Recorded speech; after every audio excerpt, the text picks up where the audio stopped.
For the first 500 miles, do not tow a trailer. Check out what happens when I twist this. I've always wondered what this little square thing was for, and I always thought it just never had a purpose. You can hold down the lock button and then hit the unlock button twice. This smart key won't actually emit any radio signals.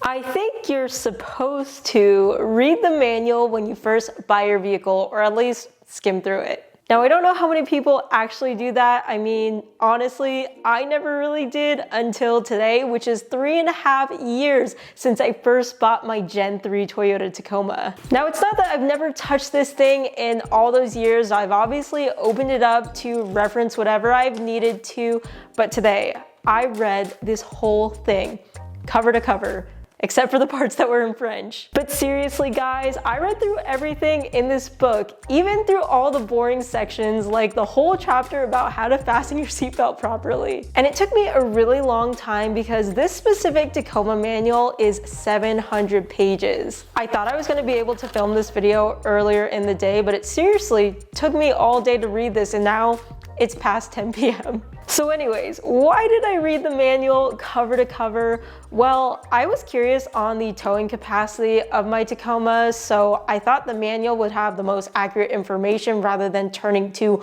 online. So I opened it up, and the random page I happened to land on in this manual had to do with the adaptive radar cruise control. And as I was skimming the page, I did not know this, but you can actually change the following distance while you're driving your truck. It's like the sensitivity of how close you want to be to the person in front of you when you're in cruise control. And I originally thought there was only one setting. Maybe you guys already knew that, but in the 3.5 years I've been daily driving this Tacoma, I just didn't know that. So then I started turning the pages and I learned about things I could customize in my truck that I didn't know before, and I learned a lot of other cool stuff. Well, at least they were cool to me. And that got me thinking, even though I make YouTube videos about the Toyota Tacoma, specifically the 3rd generation, every week, and I daily drive my truck, what else do I not know about it? So yeah, that prompted me to read the whole thing and make a video for you guys about it. Now I realize that everybody watching this video is going to have a varying level of knowledge about the Toyota Tacoma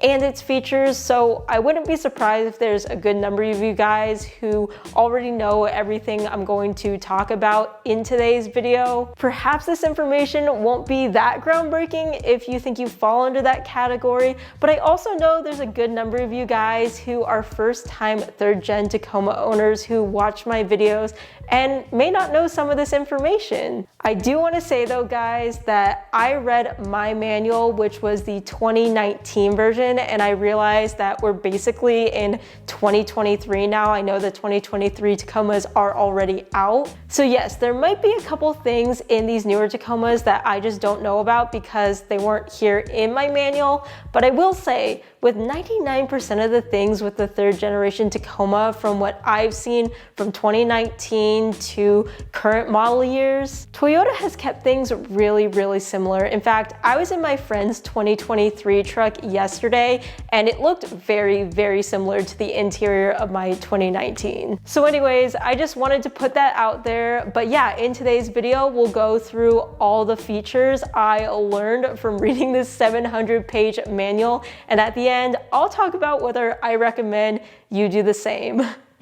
Before we get started, I wanted to say that this video is sponsored by none other than Havoline, which, if you didn't know, Havoline is the brand of motor oil I use in my Tacoma, and I've been using it for the past couple of years because of its performance, its anti-wear protection, and also its ability to maintain fuel economy in my truck. Now, to all you 3rd generation Toyota Tacoma owners out there, if you've got the 6-cylinder V-type engine, it takes about 6 quarts of oil. And conveniently, if you use Havoline Pro DS or Pro RS, which comes in this Smart Change box, it comes in a 6-quart quantity. So it's a great value, 20% more oil for around the same price point you see the 5-quart bottles on the shelf, Great for us Toyota Tacoma V6 owners. Also, you guys know this video is all about reading the Toyota Tacoma manual, and if you get to the oil section, you'll see that Toyota recommends you pick an oil with this certification label on it, which of course both Havoline Pro DS and Havoline Pro RS both have, but they've also got this Dexos 1 Gen 2 approval. Now you can look up more details about this certification online, but in short, it's basically a rigorous set of standards by GM that an oil has to pass. And obviously Pro DS and Pro RS have fulfilled those requirements and are very high quality oils. I can say that over the years, I've been very happy with the performance of my truck using Havoline. I don't notice any problems, and my truck drives like it's been driving since day one, which is great. You can check out some of my oil change videos here on my YouTube channel where I talk about more details about what Havoline can do to your vehicle as well, or check the description box for some resources if you want to learn more online.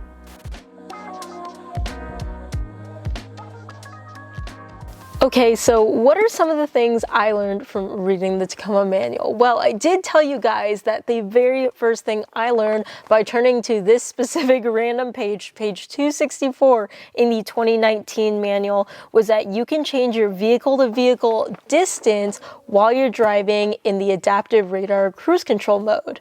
Now, if you have no idea what I'm talking about, basically this truck has two different cruise control modes. So one normal mode where you just set it and it will go that distance, and obviously you can up and down it. But the other version is the adaptive mode, where basically you can put this truck and set its speed, but if a vehicle comes in front of you and is going slower than the speed you set it, your truck will kind of slow down and back up and keep a certain distance. Now, I found with the preset settings that sometimes that distance is really far away. I mean, the truck does a great job of maintaining it, but sometimes it's far enough away where people will cut in front of me because there's so much room, and then it causes the radar system to go even slower for a second, and it's just really annoying. So I found that you can press this button on your steering wheel and it will adjust the following distance. So there's 3 different settings. The distances, of course, are going to depend on how fast your vehicle is going, but it's saying when you're going at 50 miles an hour, there's a 10-meter difference between the long, medium, and short settings. Now I've got my truck here in accessory mode, and I'm sure we all know using these steering wheel controls, we can switch between different pages, we can go up and down on a specific page, etc. But if you've ever looked deep enough into this settings tab over here, there's lots of different options for customization. So you can save up to 3 different drivers' preferred page setup on this dash over here. You can adjust the pop-up warning displays, whether you want these 2 things to show up. And something else I really like is the accent color too. So there's a set of 4 different colors you can choose from. I'm gonna go with this orange red color. I'm not sure if it's showing up well on camera, but now you can see our selector is that orange red color. And if we go back, all of the items at the top, minus this warning thing, which is only because my truck is in ignition on mode, are also red.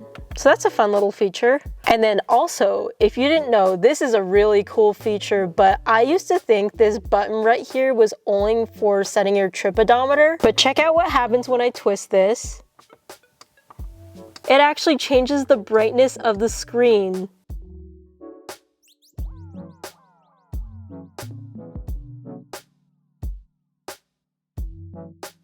Now, I'm sure you've noticed that your truck has the smarts to lock and unlock your doors automatically depending on a bunch of different sets of conditions. So when you shift from any other gear to park, the doors will automatically unlock, and they'll do the exact opposite when you shift from park to any other gear. According to the manual as well, all the doors are locked when the vehicle speed is approximately 12 miles per hour or higher. Now, if you happen to be someone who doesn't like these features, these are actually all customizable. The easiest way to do it is through your Entune head unit. However, if you're like me and you've replaced your stock radio unit, you can actually still do this. There is a way to program it. Turn your truck to ignition on with all the doors doors closed. Make sure you're in park, and then you can press and hold the lock or unlock button on your door for 5 seconds. And that will actually change the automatic locking settings based off of this table here in the manual.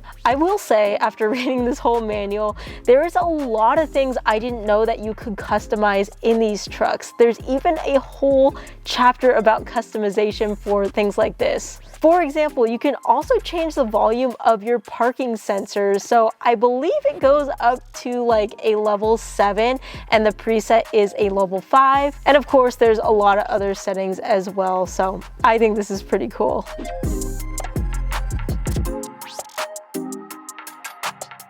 If your Tacoma is brand new, like it has less than 1,000 miles, there are some things I learned from reading the manual that Toyota recommends. So first up, it says, for the first 200 miles, avoid sudden stops. For the first 500 miles, do not tow a trailer. For the first 1,000 miles, do not drive at extremely high speeds. Avoid sudden acceleration. Do not drive continuously in low gears. And do not drive at a constant speed for extended periods. I think the ECU tries to learn your driving from the first couple thousand miles, and Toyota wants you to just kind of drive normally and not do anything excessive. Additionally, if you've got a 4-wheel drive, Toyota recommends that every month you drive at least 10 miles in 4-wheel drive to keep all the components lubricated, which obviously makes sense. Another thing I've read about a couple times, and I've actually experienced myself several times over the course of owning this truck for the last couple of years, is after a couple hours, I think it's like maybe the 5-hour mark or so, that the truck has been parked. If you're working on it, you might notice it kind of makes like a humming noise. It's not loud, but it's definitely noticeable, and it's coming from underneath the truck. That is completely normal. It's called out in the manual a bunch, and I believe it is an EVAP system check that it's doing. I think this has even happened a couple times here when I'm filming my YouTube videos, but yeah, there's nothing to fret about for that.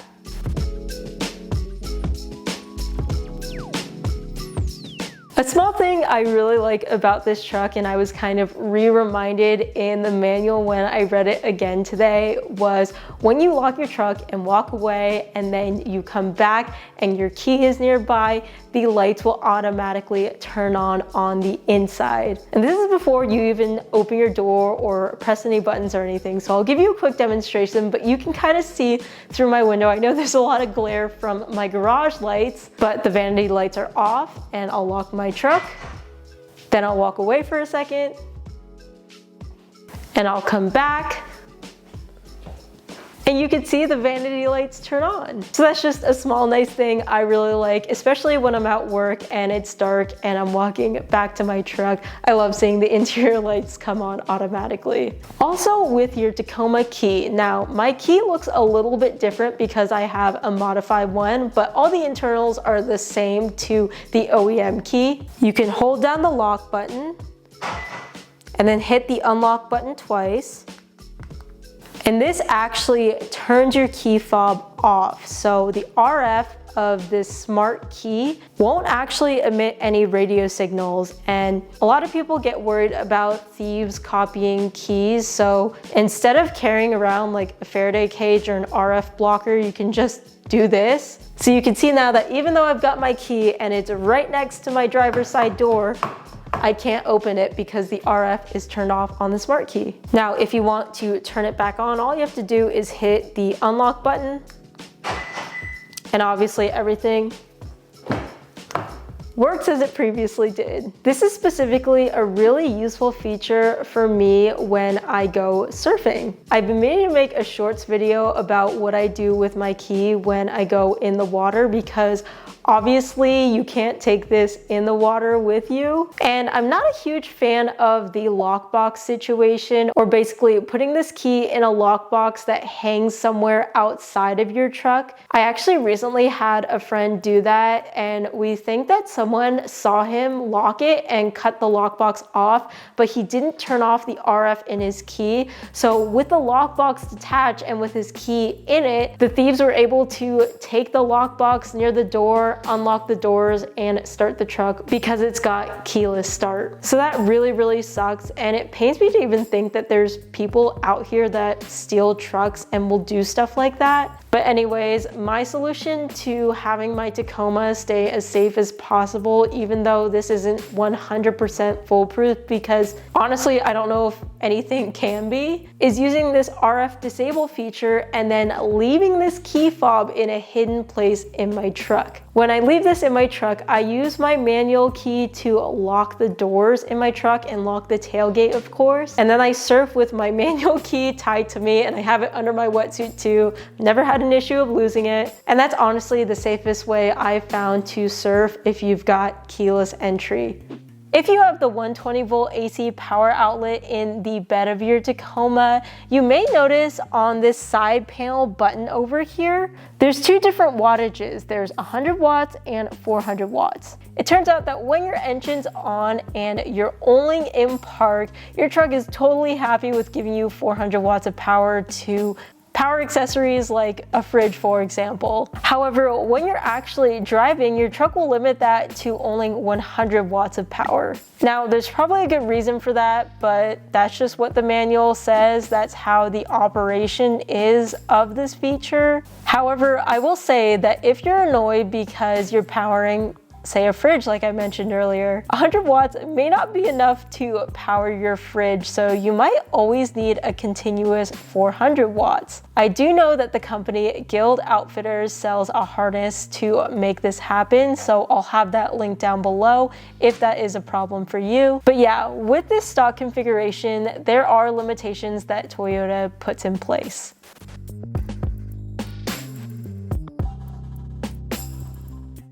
So some interior features with this truck you may or may not know about. I'm going to start out with kind of a general one, but if you've ever noticed this S over here next to drive, I don't think this S stands for anything as far as I'm aware. Like, it doesn't stand for sport because the manual just refers to it as S mode. But basically, when you're in drive, you can shift to S mode, and with this mode you can automatically up or downshift. Now when you go into S mode, you'll see that 4th or 5th gear, depending on your speed, is automatically selected for you, and I think in some cases also 3rd, depending on a certain set of conditions. And when you select a gear in S mode, it's not like you automatically shift to that gear. The automatic transmission will still shift for you, but what you're doing here is you're limiting the highest gear that it can shift to. So that's S mode in a nutshell.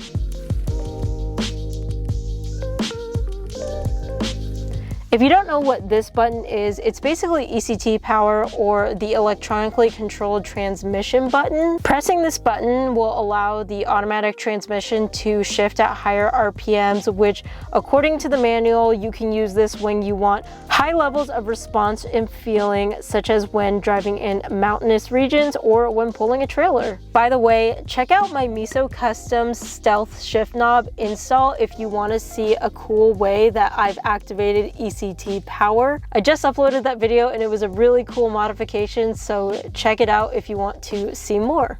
I've always wondered what this little square thing was for, and I always thought it just never had a purpose, but after reading the manual, it definitely does. Basically, you could take a flathead and pop this open, and then when it's open, you can actually use a screwdriver, I believe, to unlock your shift knob if for some reason it's locked up and won't shift. That's what this little square is for, which I didn't know for 3.5 years and thought was just part of styling or something.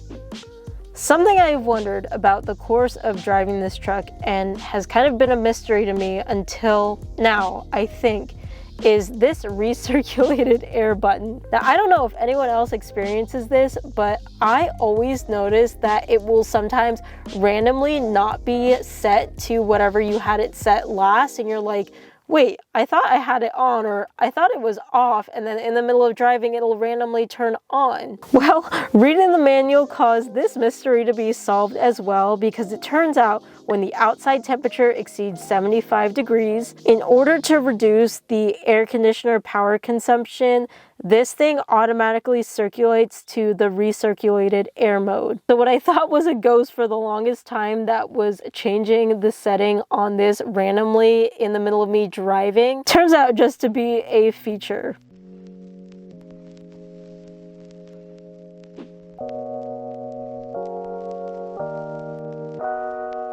Okay, so now these last few things aren't really useful pieces of information in my opinion, but they're just kind of interesting quirks, if you want to call it, that I found when I was reading the manual that I just wanted to include in this video as well. I'm sure you know you can pull this strap here in the back seats if you've got a double cab.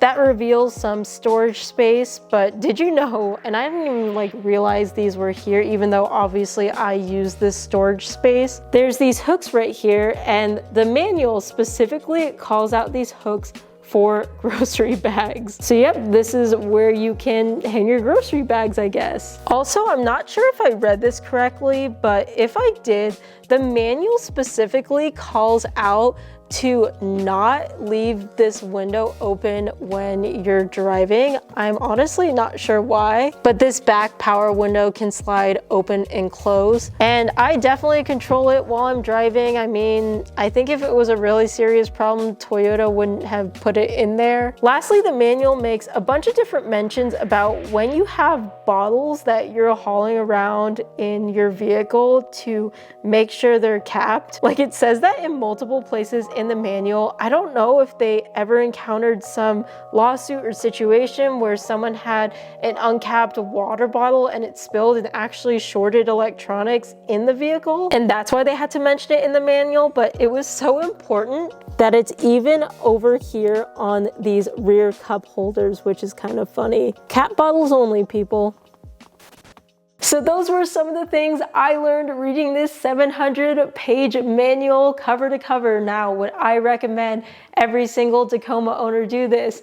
Definitely not every single person. However, if you're new to owning your Toyota Tacoma and really want to learn the ins and out of it, I would recommend reading certain sections. There's definitely big portions you can skip out on, like how to fasten your seatbelt, where all the airbag sensors are located, even though that was kind of interesting for me to learn about specifically for some reason. I don't know, there's a lot you can learn in here, but it's probably not worth an entire day of reading like I did today. Either way though, even if I spent my day wasting my time reading this manual, it's cool knowing I know pretty much everything that's in here. And it was fun to learn some new things about this truck that I've been daily driving every single day for pretty much 3.5 years. Anyways, that's all I have for today's video. Thank you so much for watching, and thank you so much to Havoline for sponsoring today's video. If you want to connect more with me, you can follow me on my Instagram. It is at ChloeKuoTaco. I post more in real time on there, but other than that, I hope I will see you guys in the next video. Bye guys.